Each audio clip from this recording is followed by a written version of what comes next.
యేసు ఆశ్రయపురం నందు జరుగు స్వస్థత విడుదల ప్రార్థనకు అందరూ ఆహ్వానితులే. సమయం ఉదయం 11 గంటల నుండి సాయంత్రం 3 గంటల వరకు.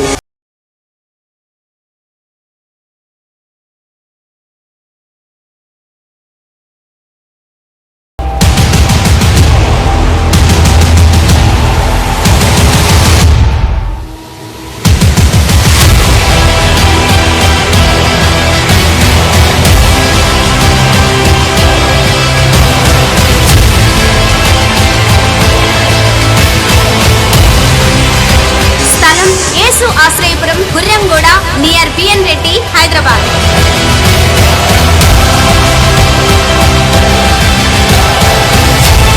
దైవజనులు రెవరెండ్ సుదర్శన్ రావు గారు రోగుల కొరకు ప్రత్యేక ప్రార్థనలు చేసేదరు.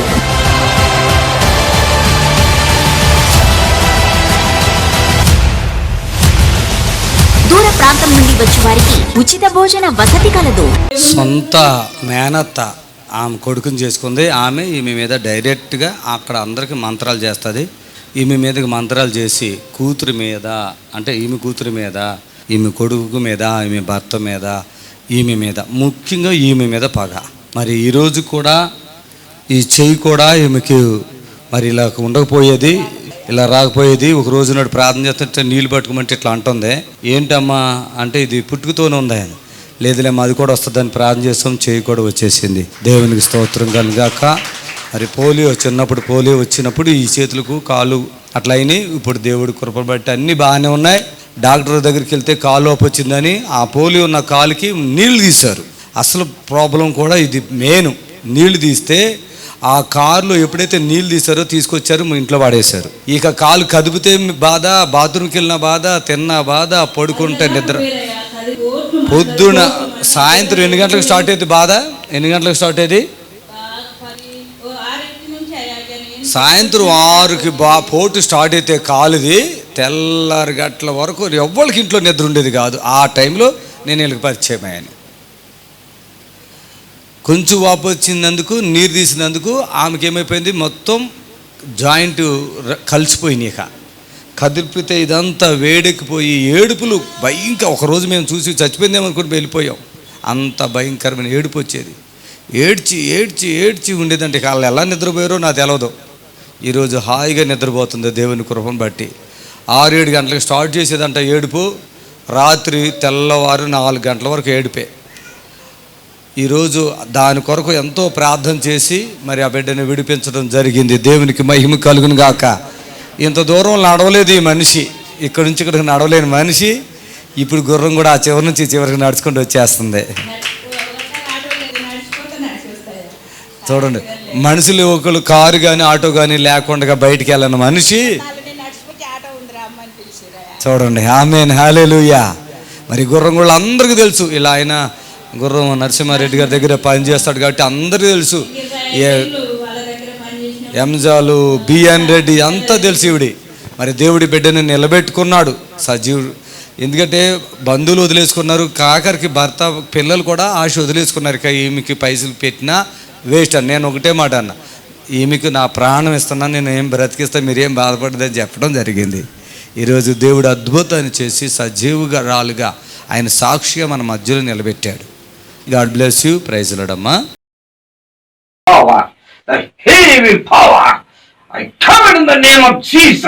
ఈ దేహంలో పనిచేస్తున్న ప్రతి దురాత్మ చీకటి ప్రభావాన్ని యేసు నామములో రిలీజ్ చేస్తున్నా. ఈ కుమార్తెను విడుదల పరచండి జీసస్.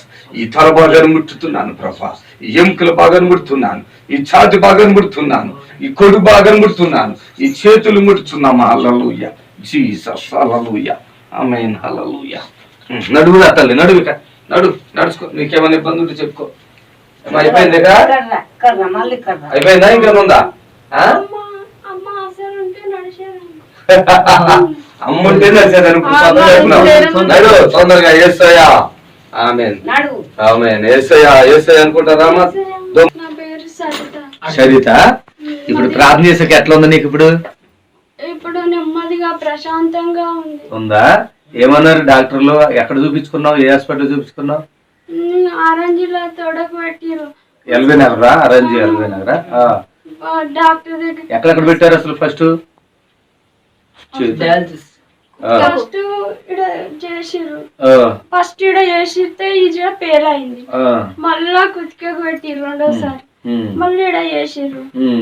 డాక్టర్ మళ్ళీ ఎక్కడ పెట్టారు? ఇంకా మళ్ళా డాక్టర్ వాపు వస్తుందంటే తగ్గుతుంది అమ్మా, టైం పడుతుంది తగ్గుతుంది అంటే అట్లనే ఊకుంటే ఇడ కాలితే బొగ్గ లెక్క వచ్చినట్టు వచ్చి ఆ బొగ్గ వలిగి రక్తం అంతా కారిపోయింది.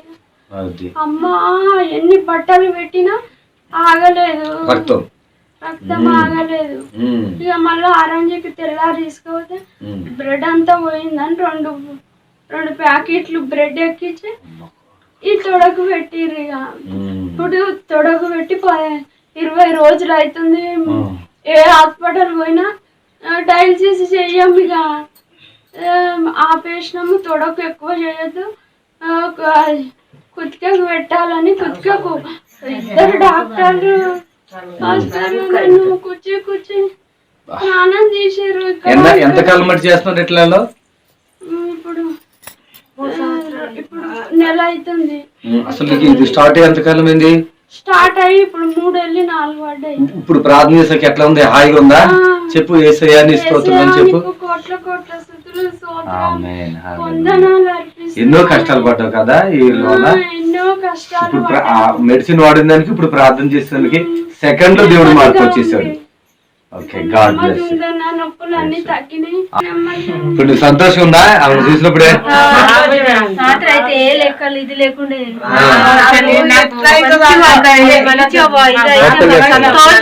ఇప్పుడు సంతోషం ఉందా? అమ్మ నీకు ఎట్లా అనిపిస్తుంది అమ్మ తల్లి? నాకు ఇప్పుడు మంచిగా అనిపిస్తుంది. సరిత తల్లి సాక్ష్యము. ఎన్ని దవాఖాన తిరిగినా నా బిడ్డ ఎట్లయితుందో ఏమో. ఒక్కనొక్క కూతురు ఒక్కతే, ఎన్ని పైసలు పెట్టినా నా బిడ్డ మంచిగా అయితే లేదు. ఇప్పుడు నమ్మకం వచ్చేసింది కదా. Praise Lord, God bless you. అందరికీ శుభవార్త. లార్డ్ జీసస్ టెంపుల్ వారు నిర్వహిస్తున్న యేసే ఆశ్రయం. యేసే ఆశ్రయం దేవుని ఆత్మచేత అభిషేకింపబడి బహుబలంగా వాడబడుచున్న దైవజనులు రెవరెండ్ సుదర్శన్ బోనాల గారు ప్రతిరోజు ఉదయం 11:30 ఆరాధన టీవీలో యేసే ఆశ్రయం టీవీ ప్రోగ్రాం వాక్య సందేశం అందించి మీ కొరకు ప్రార్థించెదరు. రెవరెండ్ సుదర్శన్ బోనాల గారి అద్భుతమైన వర్తమానాలు వీక్షించండి, దైవాశీర్వాదాలు పొందండి. Don't miss it. దేవుని వాక్యాన్ని మనము తెలుసుకుందాం. ప్రియులారా, ఈ యొక్క రేకాబీలు గురించి వాక్యము విన్నప్పుడు మనలో చాలా మందికి మంచి జ్ఞానము మరి ప్రభు మనకి ఇస్తాడని నేను పూర్తిగా నమ్ముచు ఉన్నాను. దేవునికి మహిమ కలుగును గాక. హల్లెలూయా. ఇర్మియా గ్రంథములో నుంచి 35వ అధ్యాయము 1వ వచనం నుంచి 19వ వచనం వరకు మనము ఈ లేఖనాలను కానీ మనం చదువుకున్నట్లయితే ఇక్కడ రేకాబీలు గురించి దేవుడు ఏం చెప్తున్నాడో, వాళ్ళ గురించి దేవుడు ఏమి సాక్ష్యమిస్తున్నాడో ఇక్కడ మనకి బాగా అర్థమవుతుంది. దేవునికి మహిమ కలుగును గాక. చూడండి దేవుని బిడ్డలారా, ఈరోజు మరి చాలామంది జీవితాలు ఈ రేకాబీలుని పోల్చుకున్నట్లయితే దేవునికి మనం చాలా దగ్గరగా ఉన్న వాళ్ళంగా ఉంటామని మీకు నేను తెలియపరుస్తూ ఉన్నాను. ఒక చక్కటి మాట మరి నేను మీకు తెలియపరుస్తాను. ఇర్మియా 35వ అధ్యాయము 19వ వచనంలో ఒక మాట ఉంది, నేను చదువుతున్నాను. కాబట్టి ఇశ్రాయేలీయులు దేవుడు సైన్యములకు అధిపతియగు యెహోవా సెలవిచ్చినదేమనగా నీ సన్నిధిలో నిలుచుటకు రేకాబు కుమారుడైన యెహోనాదాబునకు సంతతివాడు ఎన్నడూ ఉండకుండా మానడు. ఇక్కడ దేవుడు ఒక సాక్ష్యము యెహోనాదాబు యొక్క సంతానాన్ని గురించి సాక్ష్యం ఇస్తున్నాడు. దేవునికి స్తోత్రం కలుగును గాక. యెహోనాదాబు యొక్క కుటుంబాన్ని గురించి దేవుడు ఒక సాక్ష్యం ఇస్తూ ఉన్నాడు. ప్రియులారా, ఈ యొక్క మరి రేకాబీలు గురించి మనం చూసినట్లయితే యెహోనాదాబు యొక్క తండ్రి రేకాబు వారి యొక్క పితరులు దేవుని ఎడల ఎలా నడుచుకున్నారో దానిని మరి దేవుడే ఇక్కడ సాక్ష్యం ఇస్తూ ఉన్నాడు. యిర్మీయాతో దేవుడు అన్నాడు, యెషయా కుమారుడును యోధా రాజైన యెహోయాకీము దినములలో యెహోవా యొద్ద నుండి యిర్మీయాకు వాక్కు ప్రత్యక్షమై, నీవు రెకాబీలు యొద్దకు పోయి వారితో మాట్లాడి యెహోవా మందిరంలోనికి గదిలో ఒకదానికి వారిని తోడుకొని వచ్చి త్రాగుటకు వారికి ద్రాక్షరసమని సెలవిచ్చాడంట. దేవునికి స్తోత్రం కలుగునుగాక. మరి వాళ్ళు త్రాగటానికి ద్రాక్ష రసం ఇమ్మని దేవుడు చెప్పాడు. చెప్పినప్పుడు వాళ్ళు ఒక మాట సాక్ష్యాన్ని ఇస్తూ ఉన్నారు. ఈరోజు మనం తెలుసుకోబోతూ ఉన్నాం. ఏంటి ఆ సాక్ష్యం అంటే, మరి ఇక్కడ ఈ మాటలు నిశ్చితం, నేను రేకాబీల ఎదుట ద్రాక్షరసంతో నిండిన పాత్రను గిన్నెలను పెట్టి ద్రాక్షరసం త్రాగుడని వారితో చెప్పగా, వారు మా పితరులకు రేకాబు కుమారుడైన యెహోనాదాబు మీరైనను మీ సంతతి వారైనను ఎప్పుడును ద్రాక్షరసం త్రాగకూడదు. చూడండి, ద్రాక్షరసం తాగకూడదు అని మాకు మా పితరుడు చెప్పాడు అని ఈ లేఖనములో వాళ్ళు చక్కగా మాట్లాడుతూ ఉన్నారు. ప్రభునందు ప్రియమైన దేవుని బిడ్డలారా, ఈరోజు వీళ్ళు మాట్లాడినటువంటి, వీళ్ళు సాక్ష్యం ఇచ్చిన కొన్ని విషయాలు నేను మీతో పంచుకోబోతూ ఉన్నాను. వారి పితరులు ఒక మాట చెప్పారు, ఆ మాటకి వారు కట్టుబడి ఉన్నారు. ఈ లేఖనం భాగంలో మనం చూసినట్లయితే, మరి యెహోనాదాబుకి దేవుని సేవ చేయటం చాలా ఇష్టం. కనుక మరి వారి యొక్క సంతతి వారు ఈ లోక సంబంధమైనటువంటి మరి కొన్ని కార్యకలాపాలు వల్ల చెడిపోతున్నారు అనేటువంటి ఉద్దేశంతో వాళ్ళకి ఒక నిబంధనను తెలియపరిచాడు. వాళ్ళకి ఒక విషయాన్ని అర్థం చెప్పాడు. ఈ విషయంలో మీరు ఇలా ఉండాలి, మీరు ఇలా నడుచుకోవాలి, దేవుని పట్ల మీరు ఇలా బ్రతకాలి అని చెప్పి యెహోనాదాబు తన సంతతి వారికి తెలియపరుస్తూ ఉన్నాడు. ఈరోజు మొదటి మాటను మనం చూసుకున్నట్లయితే వాళ్ళు ఏమంటున్నారంటే, మరి వాళ్ళ ముందు ద్రాక్షరసం పెట్టినప్పుడు ఈ ద్రాక్షరసం మేము తాగము అని చెప్పేసి యిర్మీయాతో చెప్తూ ఉన్నారు. ద్రాక్షరసము వాళ్ళ ముందు ఉంది, ఆ ద్రాక్షరసాన్ని మేము తాగము అన్నారు. కారణం ఏంటంటే, మరి ఎఫెసీయులకు రాసిన పత్రికలో మనం ఈ మాటను చూస్తాము. చూడండి, ఎఫెసీయులకు రాసిన పత్రిక 5:18 మరియు మద్యంతో మత్తులై ఉండకుడి, దానిలో దుర్వ్యాపారం కలదు. ఈరోజు చాలా మంది జీవితాలు మద్యానికి బానిసైపోయారు. ఈరోజు చాలా మంది మద్యం తాగటము అదొక స్టైల్గా మార్చుకున్నారు. దేవుని బిడ్డలారా, విశ్వాసులైనటువంటి మనము, ఈ దేవుని మాటలు వింటున్న మనము మద్యమును తాగకూడదని దేవుని వాక్యము మనకి నేర్పిస్తుంది. ద్రాక్ష రసము త్రాగినట్లయితే వారు ఎలా ఉంటారో ఈ వాక్యము మనకు నేర్పిస్తూ ఉంది. ప్రియమైన సహోదరి సహోదరులారా, ఈరోజు చాలా మంది మద్యానికి బానిసలైపోయి కుటుంబాలను పోగొట్టుకుంటున్నారు. నేను మొన్న ఒక పేపర్లో, టీవీ న్యూస్లో చూశాను. ఒక సోదరుడు భయంకరంగా త్రాగి తన భార్య మీద గ్యాస్ నూనె పోసి అగ్గిపుల్లతో గీసి అంటించేశాడు. ఆమె కాలి మాడి మస్సైపోయింది. కొంతమంది తాగి పిల్లలను భయంకరంగా బూతులు మాట్లాడుతూ ఉన్నారు. కన్న బిడ్డలను కుమార్తెని లేదు, కుమారుడని లేదు, తల్లని లేదు, ఎంతో మంది దూషణకరమైన మాటలు మాట్లాడుతూ ఉన్నారు. కొంతమంది చక్కటి వ్యాపారాలను పాడు చేసుకుంటూ ఉన్నారు. కొంతమంది అనేకుల చేత అసహించబడుతూ ఉన్నారు. సామెతల గ్రంథం కానీ మనం చూసినట్లయితే 23వ అధ్యాయము మరి మనము ఈ మాటను చదువుకుందాం. సామెతల గ్రంథం 23వ అధ్యాయము 21వ వచనాన్ని చూడండి ఒకసారి. త్రాగుబోతులను, తిండిబోతులను, నిద్రమత్తు చింపిరి గుడ్డలకు కారణమగును. చూడండి, ఇక్కడ గమనించారా? త్రాగుబోతులు, తిండిబోతులు ఏమైపోతారంట? దరిద్రులైపోతారంట. చాలా మందికి ఈ విషయం తెలదు. ఏమైతుందా కొంచెం తాగితే, కొద్దిగా తాగితే ఏమైతుంది అన్నవాళ్ళు చాలా మంది ఉన్నారు. ఈరోజు త్రాగటం అనేటువంటిది ఎట్లా అంటే, ఎవరికైనా కొడుకు పుట్టాడు అనుకోండి, ఎరా దావత లేదా అంటే ఏంటి? మందు లేదా అని అడుగుతున్నారు. మందు లేదా అంటారు. ఒక కొడుకు పుట్టినా, ఒక బర్త్డే అయినా, ఒకవేళ ఒక అబ్బాయి ఎగ్జామ్లో పాస్ అయినా, ఒక ఇల్లు కట్టుకున్నా, శుభకార్యం ఏది జరిగినా ఈరోజు చాలామంది అడుగుతారు.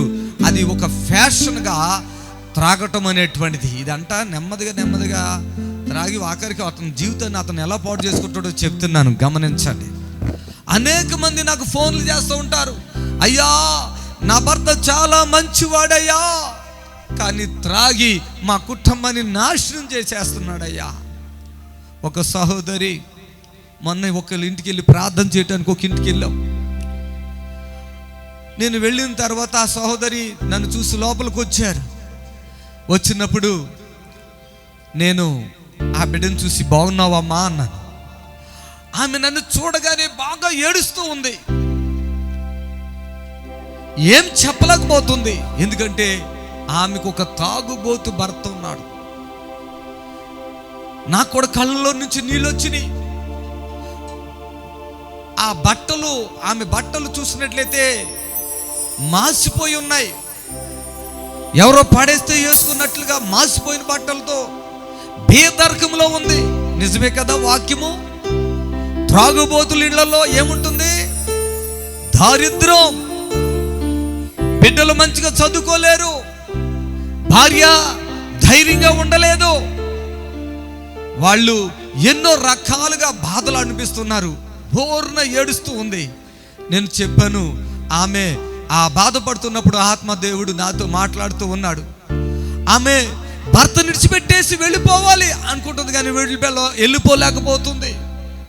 2 పిల్లలు, కుటుంబం, భర్త మంచి పని, మంచి వెల్డింగ్ పని చేస్తాడు, డబ్బులు వస్తాయి, కానీ వాళ్ళ ఇంట్లో నిలబడవు. మనిషి మంచోడే, కానీ ప్రతిరోజు త్రాగి ప్రతిరోజు భార్యని విసిగిస్తూ ఉన్నాడు. ఈరోజు చాలా మంది ఒకరినొకరు చంపేసుకుంటాం. కారణం ఏంటంటే ఇలాంటి క్రియల వల్లనే ఒకరినొకరు చంపేసుకుంటూ ఉన్నారు, ప్రాణాలు పోగొట్టుకుంటున్నారు. ఈరోజు ఎక్కడైనా పాలు అమ్ముతున్నారంటే ఎవడైనా లైన్ కడతాం, మనం ఎక్కడ చూడమేమో. అదే ఒక వైన్ షాప్ కాడ చూసినట్లయితే ఎంత జనము, ఎన్ని కార్లు, ఎన్ని బైకులు. ప్రియులారా గమనించండి, ప్రభుత్వము మరి ఒకవేళ డ్రింక్ చేసి డ్రైవింగ్ చేస్తే పట్టుకుంటుంది, అలా కూడా భయపడతలేదు. అనేక రీతిలుగా ఈరోజు త్రాగిన వాడు ఏం చేస్తాడంట, మళ్ళీ రాత్రి అంతా తాగుతాడు, మళ్ళీ కూడా కొంచెం తాగితేనే వాడు ఫ్రీ అవుతాడంట. ఇదొక సిస్టమ్. భార్య మీద ఒట్టు పెడతాడు, పిల్లల మీద ఒట్టు పెడతాడు. ఇక అమ్మ నేను తాగనమ్మా, ఈ రోజుతో లాస్ట్ అంటాడు. రాత్రి పొద్దున్నే ప్రమాణకు మర్చిపోతాడు, మళ్ళీ తాగడానికి వెళ్ళిపోతున్నాడు. ఈరోజు ఎంతోమంది బ్రతుకులు పాడైపోతున్నాయి, నాశనమైపోతున్నాయి, దారిద్ర్యంలోకి వచ్చేస్తున్నారు. ప్రియమైన దేవుని బిడ్డలారా, మీలో ఎవరైనా అలాంటి చెడు అలవాటు ఉంటే తీసివేసుకోండి. ఈరోజు నీ దేహము దేవుని ఆలయం. దీనిని ఎవడైనా పాడు చేస్తే దేవుడు వాడిని పాడు చేస్తాడు. ఈరోజు చాలామంది తాగి చనిపోతున్నారు, అవయవాలన్నీ పాడైపోతున్నాయి. తాగుట ద్వారా అవయవాలన్నీ పాడైపోతున్నాయి. దయచేసి గమనించండి. అందుకొరకై ఇక్కడ ఈ యొక్క రకబీలు ఏమంటున్నారంటే, మేము ద్రాక్షరసం తాగం, ద్రాక్షరసం త్రాగం అని చెప్తూ ఉన్నారు. ఈరోజు నీవు కూడా ఒక తీర్మానం చేసుకో. నీ కుటుంబం దారిద్ర్యంలోకి రావడానికి కారణం ద్రాక్షరసం అయితే నీ మనసుని మార్చుకో. మార్చుకో, నీ హృదయాన్ని మార్చుకో, నీ హృదయాన్ని దేవునికి సమర్పించు. దేవుడు నీ జీవితంలో అద్భుతం చేస్తాడు. కొంచెం పుచ్చుకుంటా, ఈరోజే పుచ్చుకుంటా అన్నట్లయితే నీకు రక్షణ లేదు. ఇక ఈరోజు దేవుని వాక్యం నీతో బోధిస్తున్నాము, దేవుని వాక్యం నీతో మాట్లాడుతున్నాడు, దేవుడు నీతో మాట్లాడుతున్నాడు. నీ హృదయాన్ని మార్చుకోవడానికి ప్రయాసపడు. నీ కుటుంబం బాగుపడుతుంది. నువ్వు పరలోక రాజ్యానికి వెళ్ళాలంటే ఈరోజు ద్రాక్షరసాన్ని తాగే ఆ మనస్సుని నీ లోపల నుంచి తీసివేసుకోవాలి. తొర్రూరు నుంచి వచ్చారా? నీకు ఏమైంది? Blood cancer. నిజంగా అండి, ఈ తల లేదు ఈయనకి, మొత్తం రొమ్మ గుండు. మనిషి పాలిపోయి, తెల్లగా పాలిపోయి ఇక్కడికి వచ్చాడు. శనివారం వచ్చాడు, ఆదివారం కూడా వచ్చాడు. తర్వాత మళ్ళీ కనపడలేదు. ఈ రూపంలో వచ్చేసరికి నేను ఈయన గుర్తుపట్టలేకపోయాను. చెప్పయ్యా, నీ సాక్ష్యం చెప్పు. అమ్మ, ఏమైంది నీ భర్తకి? బ్లడ్ క్యాన్సర్ అని చెప్పి హాస్పిటల్ ఎవరు ఏం సాయం చేయలేదు. నాకు కష్టంతోనే రోజు 2 నెలల కష్టం చేసి బాబు నెలలు రాలేదు, మా అత్త బాబులు రాలేదు, నా పిల్లలు అందరూ ఎవరిని విడిచిపెట్టేసి నా భర్తని బతికించుకోవాలని ఆశ పెట్టాను. అక్కడికి బతికించుకొని వచ్చినాను. ఏదైనా సాక్ష్యం. ఇప్పుడు చెప్పు, నీకు ఇప్పుడు మళ్ళీ టాబ్లెట్లు వేసుకుంటావా?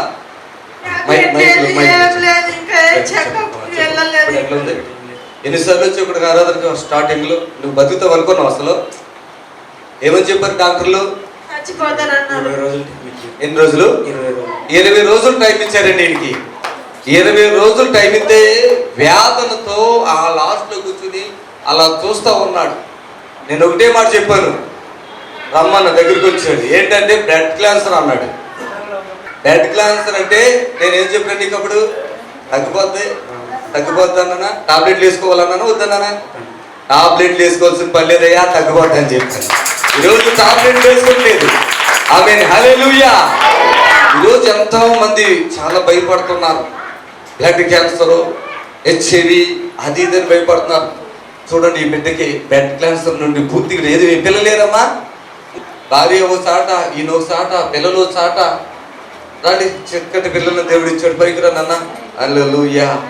పిల్లలను దేవుడు ఇచ్చాడు. పిల్లల్ని వదిలేసి బాబా అంత బాబు వచ్చే వరకు కూడా అందరు కానీ నా భర్తని నేను వదిలేసి రానని మాట చెప్పి నా భర్తని బతికించుకొని వచ్చిన.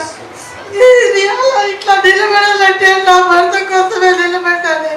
వరంగల్ నుండి మేము ఇక్కడికి బ్రతకడానికి ఇక్కడికి హైదరాబాద్కి. అయితే ఇక్కడికి వచ్చిన తర్వాత ఊళ్ళో ఉన్నప్పుడే నాకు అసలు మెదట్లో కంతి వచ్చి 2005 నుండి ఉండేది మెదట్లో కంతి. దాని ద్వారా ఎంతో బాధపడి ఎన్నో నెలకి 3000 4000 మందులు వాడింది. నేను అసలు ఇట్లా నిలబడేటోని కాదు అసలు. అయితే ఈడికి వచ్చిన తర్వాత కూడా, ఈడికి వచ్చి సంవత్సరం తర్వాత కూడా ఆ మందులు ఇక్కడ దొరకకపోయేది. మళ్ళా ప్రతి నెల హన్మకొండకు వెళ్ళి ప్రతి నెల ఒక నెల వచ్చిందంటే ఒక 2 రోజులు 3 రోజులు ఇవి అయిపోక ముందుకే పోయి తెచ్చుకొని వాడితేనే నేను ఇక్కడ పని చేసుకొని బతికేది, నా కుటుంబాన్ని నేను చూసుకునేది.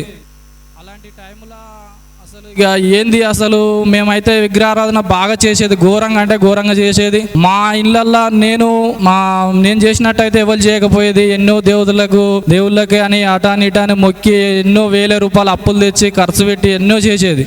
ఇంత చేసినా కూడా మా ఇంట్లో ఎప్పటికీ ఎవరికన్నా ఒకరికి నెల వచ్చేసరికి ఎవరికన్నా ఒకరికి బాధలు కష్టాలు ఏదన్నా ఒక వ్యాధి తయారుగా ఉండేది అసలు. అయితే ఎంత చేసినా కూడా మా వల్ల కావట్లేదు.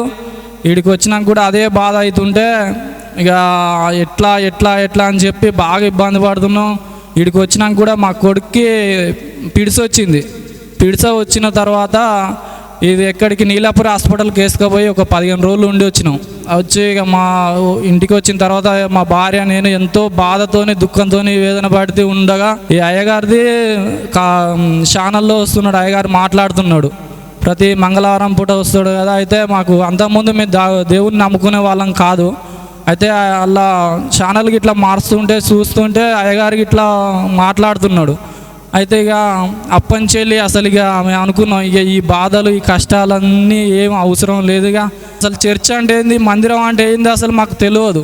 ఎల్బీ నగర్కి వెళ్ళినాం. ఇక అయ్యగారితో చెప్పిన, అయ్యా నాకు ఇట్లా మెదట్లా కంతి ఉంది అయ్యా అని చెప్పి ఆ రోజు స్వస్థత ప్రార్థనకు వచ్చిన శనివారం రోజు అదే ఫస్ట్ టైం వీడికి రావడం. అయ్యా మెదట్లా కంతి ఉంది అయ్యా, ఇంట్లో ఇబ్బంది పడుతున్నా, నేను చాలా బాధపడుతున్నాను అయ్యా అనగానే అయ్యగారు మంచిగా ప్రార్థన చేసిండు. ఆయిల్ బాటిల్ కూడా అయ్యగారే ఇచ్చిండు. గతం అప్పటి వాడినప్పటి నుంచి ఇప్పటికి 2 సంవత్సరాలు అవుతుంది. ఇంతవరకు నాకు ఆ నొప్పి లేదు. ఈ మెడ నరాల పైన ఒక గడ్డలాగా అయింది. మెడ నరాల పైన గట్టిగా మన సీసం గోలి కంటే పెద్దగా ఉంది. అసలు ఏంది అసలు అని చెప్పి నేను భయపడిపోయినా. ఇట్లా ముట్టుకుంటే ఇదంతా మెడలు కూడా ఇట్లా తిరగనీకి వస్తలేదు. అయితే ఆ వారం అయ్యగారు ప్రేయర్ చేసి ఇచ్చిన ఆయిల్ ఉండే, ఆయిల్ విశ్వాసంతో ప్రార్థన చేసుకొని ఆయిల్ రుద్దుకున్నా. ఇప్పటివరకు లేదు, అసలు మొత్తం కరిగిపోయింది. దేవునికి మహిమ కలుగును గాక. నాకు ఏది లేదు, అసలు నేను మంచిగా బ్రతకగలుగుతున్నా, కష్టం చేసుకుంటున్నా. నాకు అసలు దేవుని ఎరగక ముందుకు ఒక 10,000 అంటే ఇంట్లో ఉండపోయేది. అసలు ఘోరంగా ఎవరైనా ఇస్తారో, మా అత్తగారు వాళ్ళు ఏమైనా సాయం చేస్తారో, మా వాళ్ళు ఎవరైనా సాయం చేస్తారో అని చెప్పి ఎప్పటికీ ఆశ కలిగి ఉండేది. కానీ దేవుని నమ్ముకున్న తర్వాత అసలు మేము ఎలా జీవించాలి, అసలు ఎంత ధైర్యంగా ఉండాలి అనేది దేవుడు మాకు ఇచ్చిండు. మంచి జ్ఞానాన్ని, మంచి తెలివిని ఇచ్చిండు దేవుడు. ఈ చిన్న సాక్ష్యం దేవుడు దీవించినగా. అందరికీ శుభవార్త. లార్డ్ జీసస్ టెంపుల్ వారు నిర్వహిస్తున్న యేసే ఆశ్రయం. యేసే ఆశ్రయం దేవుని ఆత్మచేత అభిషేకింపబడి బహుబలంగా వాడబడుచున్న దైవజనులు రెవరెండ్ సుదర్శన్ బోనాల గారు ప్రతిరోజు ఉదయం 11:30 ఆరాధన టీవీలో యేసే ఆశ్రయం టీవీ ప్రోగ్రాం వాక్య సందేశం అందించి మీ కొరకు ప్రార్థించెదరు. రెవరెండ్ సుదర్శన్ బోనాల గారి అద్భుతమైన వర్తమానాలు వీక్షించండి, దైవాశీర్వాదాలు పొందండి. Don't miss it. ప్రతి శనివారం యేసు ఆశ్రయపురం నందు జరుగు స్వస్థత విడుదల ప్రార్థనకు అందరూ ఆహ్వానితులే. సమయం ఉదయం 11 గంటల నుండి సాయంత్రం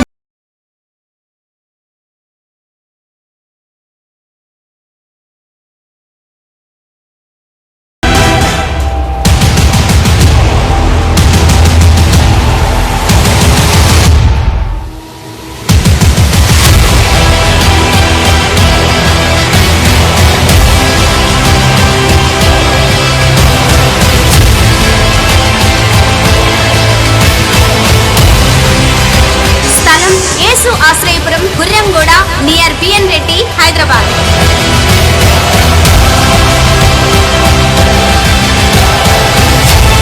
దైవజనులు రెవరెండ్ సుదర్శన్ రావు గారు రోగుల కొరకు ప్రత్యేక ప్రార్థనలు చేసేదరు.